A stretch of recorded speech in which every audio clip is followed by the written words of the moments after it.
In this video, I'm going to teach you how to set a trailing stop loss in TradingView.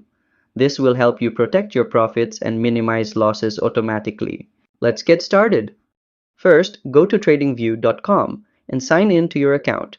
If you don't have one yet, it's quick to create and the basic plan is free. Then, go to the Products tab at the top menu and choose Super Charts. This will take you to the main charting interface where you can customize your setup. Next, click on the Indicators button at the top toolbar. This opens the entire library of available tools and strategies. Now search for trailing stop loss in the search bar.